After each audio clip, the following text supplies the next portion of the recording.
Magpupulong sa Malacanang ang iba't ibang ahensya para talakayin ang implementasyon ng Total Pogo Ban. Kabilang din sa mga problema ngayon ay ang lumalaking gastos ng gobyerno sa mga dayuhang nahuhuli sa mga Pogo raid. May unang balita, si Salima Refran.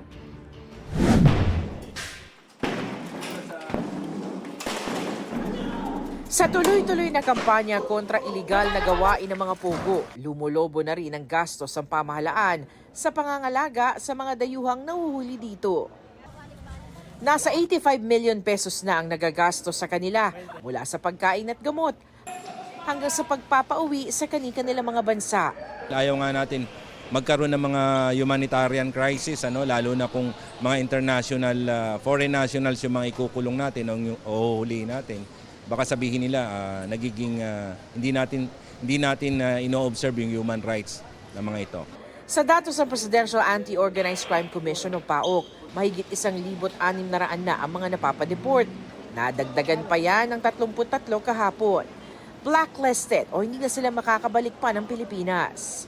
Technically kasi lahat ng mga yan will be treated as criminal suspects in China. So they will all be charged criminally in China.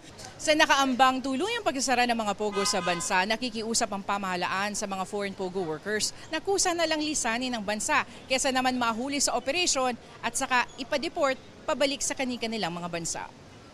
Nais muna ni Justice Secretary Jesus Crispin Remulla na i-review ang naunang kautusan ng Bureau of Immigration. But we will clarify with the immigration people kung ano ang rules na dapat gawin natin. Kasi dapat yan in consonance with the December 31 deadline. Di ba? Kasi tsaka we don't want people to be panicking because they gave an order without consulting us. Nagbabala rin si Remulla laban sa mga mananamantala sa nakaambang exodus ng pogo workers. Maraming elements within the BID. Nagagawa pa sila ng pera, pero palabas na itong mga tao, preparahan pa rin. Alam naman natin,